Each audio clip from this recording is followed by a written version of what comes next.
శివశక్తి ఆఫీస్‌లో ఎక్స్ పాస్టర్‌గా పిలువబడుతున్న ఒక వ్యక్తి ఉంటాడు. ఆయన పేరు నాకు సరిగ్గా తెలీదు. ఆయన ఒక వీడియో ఏదో మాట్లాడాడు. దానికి సంబంధించిన ఒక క్లిప్పింగ్ ఒకటి నా దగ్గరకొచ్చింది. క్రైస్తవులుగా మనం విగ్రహాలని రాయి అని మాట్లాడతాం కదా! రాళ్ళల్లో దేవుడున్నాడు. విగ్రహాలు రాళ్ళు. రాళ్ళు ఎప్పటికీ దేవుళ్ళు కారు అంటూ మనం మాట్లాడుతూ ఉంటాం. బైబిల్ చెప్పింది కదా! విగ్రహారాధన అన్నది యెహోవాకు హేయమైనది. దీన్ని మనం మాట్లాడుతుంటాం. దీన్ని ఆయన ప్రస్తావిస్తూ ఇప్పుడు దీనికేం చెప్తారు? బైబిల్‌లోనే విగ్రహారాధన ఉంది. దీనికేం చెప్తారు అంటూ ఆయన ఒక వీడియో మాట్లాడాడు. ఆ వీడియో ఒకసారి మీరు చూడండి. ఈయన పెట్టినటువంటి టైటిల్ ఏంటంటే, రాయిలో దేవుడు ఉండడు, విగ్రహంలో దేవుడు ఉండడు అని చెప్పే క్రైస్తవ గొర్రెలు ఈ వీడియోకు సమాధానం చెప్పండి అంటూ ఈయన టైటిల్ పెట్టాడు. గొర్రెలు అన్నాడు, పర్వాలేదు. ఎందుకంటే అలా మనల్ని గొర్రెలు అంటూ వెటకారంగా మాట్లాడినప్పుడే ఈ ఉన్మాద భావజాలం కలిగినటువంటి వ్యక్తులు ఉంటారే, వాళ్ళు 4 కాసులు ఈ వ్యక్తి బొచ్చెలో చల్లుతారు కాబట్టి ఆ 4 కాసుల్ని ఏరుకోవడానికి క్రైస్తవుల్ని ఇలా రెచ్చగొట్టేటట్టుగా వాళ్ళ అహాన్ని సంతోషపెట్టేటట్టుగా గొర్రెలు అని సంబోధిస్తూ వ్రాసాడు. చూద్దాం. బైబిల్లో విగ్రహారాధన ఉందంట. మనకు తెలీదు. మనం ఇంతకాలం నుంచి బైబిల్ చదువుతున్నాం కానీ మనకు తెలీదు. ఈయన కొత్తగా వచ్చాడు. బైబిల్లో విగ్రహారాధన ఉంది, బైబిల్లో రాళ్ళని దేవుడని కొలిచారు అని మనకు చెప్పడానికి. ద్వితీయోపదేశకాండము 16వ అధ్యాయము 22వ వచనంలో నీవు ఏ స్తంభమునైనను నిలబెట్టకూడదు అని చెప్పారు బైబిల్ దేవుడైన యెహోవా. నిర్గమకాండము 16వ అధ్యాయము 22వ వచనంలో అలా చెప్పినటువంటి ఆయన విగ్రహారాధన చేస్తే ఆయనకి ఏమీ చెప్పలేదండి. చూడండి, విగ్రహారాధన చేసినటువంటి ఆయన ఎవరో నేను మీకు ఇప్పుడు చెప్తున్నాను. ఆయన ఎవరు అంటే యాకోబు. ద్వితీయోపదేశకాండంలో దేవుడు ఏ స్తంభాన్ని నిలవబెట్టకూడదు అన్నాడంట. కానీ బైబిల్లో ఒక ఆయన అలా విగ్రహాన్ని నిలవబెట్టినప్పుడు, స్తంభాన్ని నిలవబెట్టినప్పుడు దేవుడు ఆయనకి ఏమీ చెప్పలేదంట. ఇంతగా ఆయన ఎవరు అంటే ఆయన పేరు యాకోబు అంట. మనకు తెలియదు కదా, యాకోబు విగ్రహారాధన చేశాడు, దాన్ని దేవుడు అంగీకరించాడు అని మనకు తెలియదు. అందుకని ఈయన వచ్చాడు మనకు చెప్పడానికి. అందరికీ తెలుసు యాకోబు అంటే ఎవరో. అయితే ఈయన విగ్రహారాధన చేశాడు. ఎలా చేశాడండి అని అడిగితే దాని గురించి కాస్త వివరణ ఇస్తాను. ఆదికాండము 28వ అధ్యాయము 10వ వచనంలో యాకోబు ప్రయాణం, 11వ వచనంలో ఆయనకి నిద్ర వచ్చింది, అక్కడ ఒక రాయిని తీసుకుని తలగడగా పెట్టుకున్నాడు. 12వ వచనంలో యాకోబుకి ఒక కల వచ్చింది. ఆ కలలో ఒక నిచ్చెన కనిపించింది. ఆ నిచ్చెన మీద దేవదూతలు ఎక్కుతూ దిగుతూ ఉన్నారు.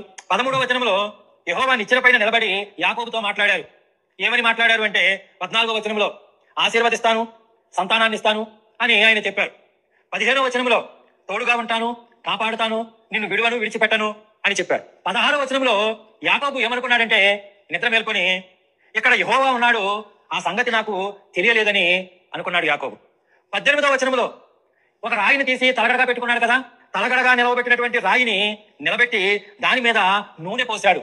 చూడండి, ఇప్పుడు అభిషేకం హిందూ సనాతన ధర్మంలో అభిషేకం అంటారు. పాలాభిషేకం, నెయ్యాభిషేకం. వీళ్ళ తెలివితేటలు ఇంతకు మించి ముందుకు పోవు. ఆ రాయి మీద యాకోబు నూనె పోసాడు అంటే ఇక హైందవ ధర్మంలోకి వెళ్ళి నెయ్యాభిషేకం, పాలాభిషేకం, పెరుగాభిషేకం అంటూ అభిషేకాన్ని ఇక్కడ అన్వయించే ప్రయత్నం చేస్తున్నాడు. ఎందుకని? ఈయన మాటలు వింటున్నటువంటి ఈ పాన్పరాక్ బ్యాచ్కి తెలియదు కదా, హైందవ ధర్మంలో అభిషేకం చేసేదానికి బైబిల్లో నూనె పోసేదానికి చాలా తేడా ఉంది, గాడిదకి గుర్రానికి ఉన్నంత తేడా ఉంది అనే విషయం ఈ పాన్పరాక్ బ్యాచ్కి తెలియదు. కాబట్టి ఆ పాన్పరాక్ బ్యాచ్కి మనం చేసే అభిషేకమే బైబిల్లో నూనె పోసేటువంటి కార్యక్రమం అంటూ వాళ్ళని మోసం చేసేదానికి కంకణం కట్టుకున్నాడు ఈ ఎక్స్ పాస్టర్. హైందవ ధర్మంలో అభిషేకానికి బైబిల్లో నూనె పోసేదానికి సంబంధం లేదు. బైబిల్లో నూనె పోయడం అంటే ప్రతిష్ఠించడం. ప్రతిష్ఠించడం అంటే టు సెట్ అపార్ట్, అంటే ప్రత్యేకపరచడం. మిగిలినటువంటి భూభాగంతో తనకి కల వచ్చినటువంటి భూభాగాన్ని సపరేట్ చేయడం. అందుకు నూనె పోసాడు. అభిషేకానికి నూనె పోసి ప్రతిష్ఠించేదానికి తేడా తెలియనటువంటి తమరు అక్కడ ఉండడం మంచిదిలే, ఎక్స్ పాస్టర్ అని పెట్టుకోవడం మంచిదిలే. ఇంతకు మించి మీ దగ్గర నుంచి ఏమి ఎక్స్పెక్ట్ చేయం. కానీ సరే చెప్పు.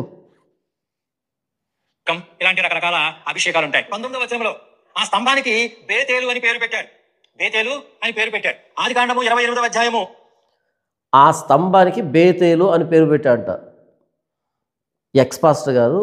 ఆ స్తంభానికి బేతేలు అని పేరు పెట్టలే, ఆ స్తంభం నిలవబెట్టిన చోటికి బేతేలు అని పేరు పెట్టడం జరిగింది. సరే చెప్పు. 20-21 వచనాలలో యాకోబు 3 కోరికలు కోరుకున్నాడు. ఏమిటా కోరికలు? 1 కాపాడాలి, 2 నాకు ఆహారం ఇవ్వాలి నువ్వు, 3 నాకు బట్టలు వస్త్రాలు ఇవ్వాలి, నాకు ఏ లోటు లేకుండా చేయాలి, నాకు ఆహారాన్ని ఇవ్వాలి, నన్ను కాపాడాలి, నాకు వస్త్రాలు ఇవ్వాలని ఈ 3 కోరికలు కోరుకున్నాడు. ఈ 3 నువ్వు నాకు ఇస్తే నువ్వు నాకు దేవుడవు అన్నాడు యాకోబు. ఈ 3 ఇస్తే నువ్వు నాకు ఇచ్చిన దానిలో 10వ భాగాన్ని ఇస్తానని మొక్కుకున్నాడు, మొక్కుబడి చేశాడు. ఆదికాండము ఈ 3 నీవు నాకు ఇస్తే నీవు నాకు దేవుడివి అన్నా అంటే యాకోబు. ఇంతకు ఎవరిని దేవుడు అన్నాడు? రాయనా లేకపోతే దేవుణ్ణా? అక్కడ వ్రాయబడిన సందర్భాన్ని ఈ వ్యక్తి ఆరాధిస్తున్నటువంటి రాయికి ఆపాదించడానికి నానా ప్రయత్నాలు చేస్తున్నాడు. 28వ అధ్యాయము 22వ వచనంలో యాకోబుతో బైబిల్ దేవుడు మాట్లాడాడు. ఏమని మాట్లాడాడు చూడండి. ఆదికాండము 31వ అధ్యాయము 13వ వచనంలో స్తంభముగా నిలిపి నూనె పోసిన ఆ దేవుణ్ణి నేనే అన్నాడు. నువ్వు స్తంభాన్ని నిలబెట్టావు. విన్నారా? ఆదికాండం 31వ అధ్యాయం 13వ వచనంలో స్తంభముగా నిలవబెట్టిన ఆ దేవుణ్ణి నేనే అన్నాడంట దేవుడు. స్తంభముగా నిలవబెట్టిన ఆ దేవుణ్ణి నేనే అని అన్నాడంట. ఇంకొకసారి వినండి, ఇక్కడే పాయింట్ ఉంది. ఆదికాండము 31వ అధ్యాయము 13వ వచనంలో స్తంభముగా నిలిపి నూనె పోసిన ఆ దేవుణ్ణి నేనే అన్నాడు. నువ్వు స్తంభాన్ని నిలబెట్టావు, దాని మీద నూనె పోసావు. ఆ స్తంభాన్ని నిలబెట్టి నూనె పోసినటువంటి ఆ దేవుణ్ణి నేనే అన్నాడు బైబిల్ దేవుడైన యెహోవా.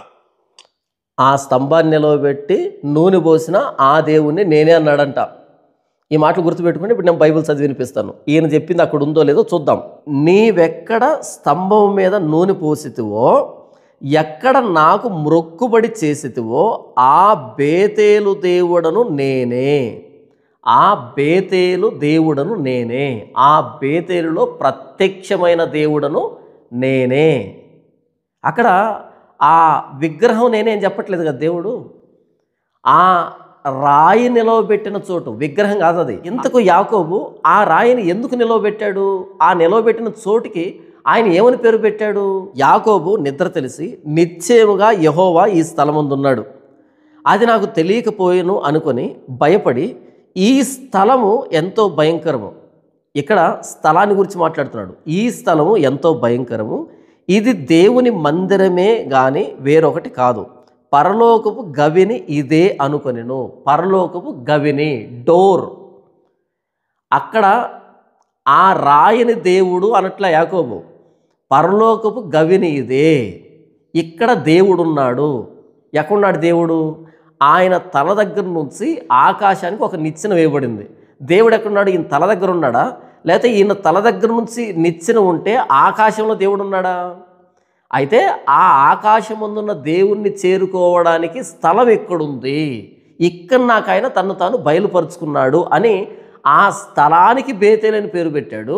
ఆ స్థలాన్ని మిగిలిన స్థలంతో సపరేట్ చేయడానికి, టు సెట్ అపార్ట్, ప్రతిష్ఠించడానికి ఒక రాయిని నిలవబెట్టి దాని మీద నూనె పోసాడు. రాయిని నిలవబెట్టి, విగ్రహాన్ని నిలిపి కాదు, విగ్రహ స్తంభాన్ని నిలిపి కాదు. ఇంత స్పష్టంగా బైబిల్లో స్థలము స్థలము అని వ్రాయబడితే, ఇంత స్పష్టంగా రాయి రాయి అని వ్రాయబడితే, రాయిని విగ్రహం చేస్తూ స్థలాన్ని విగ్రహారాధనగా మలుస్తూ, బేతేలులో నీకు ప్రత్యక్షమైన దేవుని నేనే అంటే ఆ బేతేలులో యాకోబు విగ్రహారాధన చేశాడు అంటూ బైబిల్లో విగ్రహారాధన ఉంది అని నిరూపించడానికి ప్రయత్నం చేస్తున్నాడు. కరుణాకరిచ్చేటువంటి ఆ 4 కాసుల కోసం కక్కుర్తిపడి. బైబిల్లో విగ్రహారాధన అన్నది యెహోవాకు అసహ్యం, హేయం అని వ్రాయబడింది. మీరు చదివినటువంటి ద్వితీయోపదేశకాండం రెఫరెన్స్లోనే విగ్రహారాధన అన్నది, విగ్రహం అన్నది యెహోవాకు హేయమైనది, అసహ్యమైనది అని వ్రాయబడినటువంటి ఆ బైబిల్లో విగ్రహారాధనని దేవుడు ఎందుకు సమర్థిస్తాడు? యాకోబు విగ్రహారాధన చేయలేదు, కానీ అక్కడ విగ్రహారాధన ఉంది అనేటట్టుగా రాయిని పట్టుకొని విగ్రహం చేశావు. నూనె పోసి ప్రతిష్ఠిస్తే దాన్ని అభిషేకం చేసుకున్నావు. విగ్రహారాధనని బైబుల్ ప్రారంభం నుంచి ఎక్కడ కూడా ఆమోదించలేదు. ఎందుకు ఆమోదిస్తుంది? ఆదికాండం 1వ అధ్యాయం 1వ వచనం, ఆది యందు దేవుడు భూమి ఆకాశమును సృజించెను అని ప్రారంభమైన బైబులు ఆ భూమి ఆకాశాల సృష్టికర్త అయిన యెహోవాను వదిలిపెట్టి విగ్రహాన్ని దేవుడిగా ఎందుకు అంగీకరిస్తుంది? కోడిగుడ్డు మీద ఈకలు వేయడం కాకపోతే, ఎక్స్పాస్ట్ గారు, కోడిగుడ్డు మీద ఈకలు వేయడం కాకపోతే బైబిల్ విగ్రహారాధన ఎందుకు సమర్థిస్తుంది?